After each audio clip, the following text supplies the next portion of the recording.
నటి రష్మిక మందన ఎంత తీరిక లేకుండా ఉన్నది అని చెప్పి అసలు చెప్పాల్సిన పనే లేదు. ఇక ప్రస్తుతం ఆమె పాన్ ఇండియా సినిమాలతోని క్షణం తీరిక లేకుండా గడుపుతున్నదంటే నమ్మురి. ఇక తెలుగు, తమిళ, హిందీ చిత్రాలు అనుకుంటా ఆమె చెన్నై నుంచి ముంబై, ముంబై నుంచి చెన్నై, హైదరాబాద్‌లా ప్రయాణం చేస్తూనే ఉన్నది. అయితే ఆమె నటన పట్ల ఆసక్తి గాని, ఆమె అంకితం గాని ఏ విధంగా ఉంటది అనేది ఇటీవలనే దర్శకుడు శేఖర్ కమ్ముల చెప్పిన సంగతి ఇట్లా తెలిసిందే. ఇక అయితే ఇప్పుడు ప్రస్తుతం కుటుంబాన్ని చాలా మిస్ అయితున్నా నేను. ఇక ఆళ్ళతోని గడుపుడు గిట్లా నేను చాలా మిస్ అయితున్నా అనే బాధను వ్యక్తం చేసిందంట. నాకు కుటుంబం అంటే ఎంతో ఇష్టము. కీలకమైన సమయాన్ని ఆళ్ళతోనే గడుపుతా నేను అని అన్నదంట. అయితే ఇక ఇప్పుడు ఇటువంటి సైన్మాల తీరిక వల్ల నేను గది చెయ్యలేకపోతున్నా. ఇక నేను చానా రాజీ పడాల్సి వస్తున్నది అని అన్నదంట.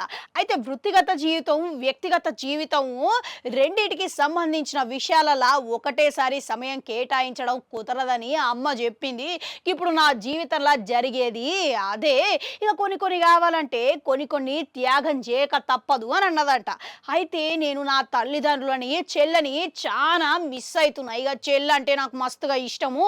చెల్లతోని ఎప్పుడు చాటింగ్ చేస్తా, ముచ్చట పెట్టుకుంటా ఉంటా. ఇక ఇప్పుడు షూటింగు వరుస పెట్టి ఉండడం వల్ల గది ఇట్లా చేయలేకపోతున్నా అని అన్నదంట. ఇక మరోపక్క ఇక చెల్లతోని ముచ్చటించలేకపోతున్నా. ఇక పొద్దంతా షూటింగ్ చేసి రాత్రి ఇంటికి వచ్చేసరికి అలసిపోవడంతోని నిద్రపోతున్నా. ఇక ఇదే దినచర్య లెక్క మారిపోయింది అని అన్నదంట. ఇక చూసిర్రు కదా, తీరిక లేకుంటే ఇక ఎంత తీరిక లేకుండే అంత ఆదాయం అన్నట్లుగా ఇప్పుడు రష్మిక పెద్ద ఎత్తుననే సంపాదిస్తున్నట్లుగా తెలుస్తున్నదంట. ప్రస్తుతం ప్యాన్ ఇండియా సైన్మాలతోని ఈమె పేరు మార్కెట్ను రెట్టింపు చేసుకున్నది. అందుకు తగ్గట్టుగానే పారితోషికం గిట్లా అందుకుంటున్నదంట.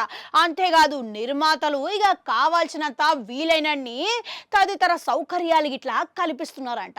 ఇక ఇది ఎంతవరకు అనంటే ఇక ఆమెకు పేరున్న నాళ్ళు, ఆమె నడిచినన్ని సార్లు ఇక ఇది నడుస్తూనే ఉంటది. ఇక ఒక్కసారిగా ఆమె పేరు పోయిందనంటే ఉష్పటాకు మళ్ళా సాధారణమైన జీవితం గడపాల్సిందే.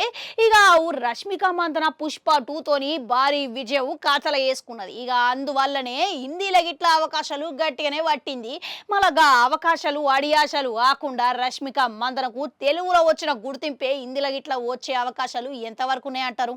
కామెంట్లలా కామెంట్ పెట్టుర్రి. అట్లనాడు గట్టుంటది, అది కూడా నొక్కురి, మళ్ళొస్తా.